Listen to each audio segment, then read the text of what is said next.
வணக்கம். அரியலூரிலிருந்து செந்திய சிலம்பு. நம்ம இந்த காணொலியில் என்ன பார்க்குறோம் அப்படின்னா, வரலாற்றில் வந்து பார்த்திங்கன்னா, ஒரு 15 வருடத்துக்கு முன்னாடி பெண்கள் தான் வந்து நிறைய ஆண்களை ஆட்சி செஞ்சுருக்காங்க அப்படிங்கிறது மாடவியல் படித்தவர்களுக்கும் வரலாறு படித்தவர்களுக்கு மட்டுமே தெரியும். பெரும்பாலும் பேருக்கு தெரிவிதல். அதை பற்றி நம்ம காணொலி பார்த்துக்கிட்டு இருக்கோம்.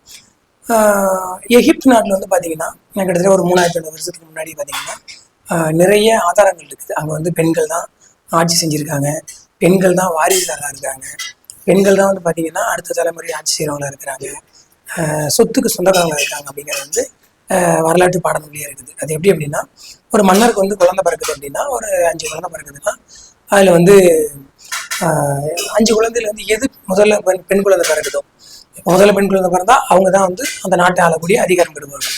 இல்லை கடைசியாக பெண் குழந்தை பிறக்கிறாங்கன்னா அவங்க தான் அந்த நாட்டை ஆளக்கூடிய அதிகாரம் படைத்தவர்களாக அங்கே இருந்ததுக்கான சான்றுகள் இன்னமும் இருக்குது.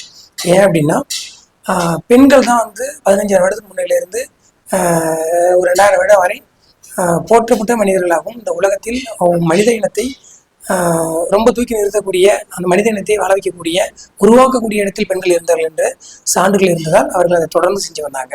அப்போ எகிப்து நாட்டில் ஆண் குழந்தை என்ன செய்வாங்க, அப்போ அவங்களுக்கு உரிமை என்ன அப்படின்னு கேட்டால், பெண் குழந்தைக்கு முடிசூட்டி அந்த பெண்ணை வந்து அந்த நாட்டுக்கு உரிமை கொடுத்துருவாங்க.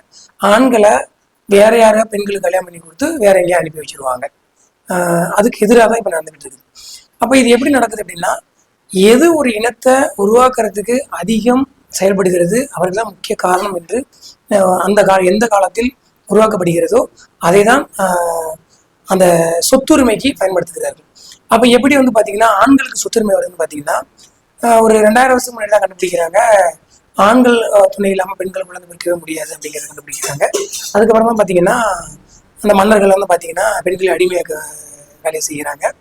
ஸோ உரிமை வந்து ஒரு ஆண் தான் இந்த நாட்டை ஆள வேண்டும் வந்து ஆண்களுக்கு இந்த உரிமை பறி போகுது, பெண்களுக்கு இந்த உரிமை பறி போய் ஆண்களுக்கு அந்த உரிமை வருகிறது. அதுக்கப்புறம் தான் அந்த வாரிசு ஆண்கள் தான் அப்படிங்கிறது உலகம் முழுவதும் பரவுது.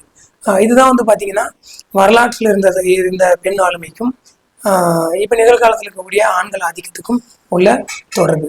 இது ஏன் இதை வந்து இப்படி செய்கிறாங்க அப்படின்னா, பெண்கள் வந்து நாங்கள் தான் சொல்கிற காலத்தில் நிறைய அடிமையாக இருந்திருக்காங்க ஆண்கள்.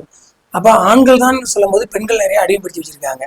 அப்போ இது வந்து எப்படி பெண்களுக்கு அந்த வலிமை குறையுது அப்படின்னா, பெண்கள் வந்து குழந்தை பிறக்கும் பொழுது அவர்கள் தொடை எலும்பு உள்பக்கமாக திரும்புவதால் அவங்களை வந்து பார்த்திங்கன்னா குழந்தை பெற்றெடுத்த பிறகு அவர்களால் வந்து அதிவேகமாக செயல்பட முடியவில்லை. இதையெல்லாம் சில காரணங்கள் காட்டி பெண்களை அடிமையாக்குகிறார்கள். வேகமற்றவர்கள், ஆண்களுக்கு இணையாக பெண்கள் இல்லை, அப்படிதான் மன்னர் காலத்தில் அவர்கள் வந்து மட்டம் தட்டுறாங்க. இது மாதிரி தொடர்ந்து வரலாற்றில் பெண்களுக்கு ஆண்களுக்கும் நடந்த முரண்பாடுகளை, நீதி என்னங்கிறத வந்து நம்ம தொடர்ந்து காணொலியில் பார்ப்போம். நன்றி.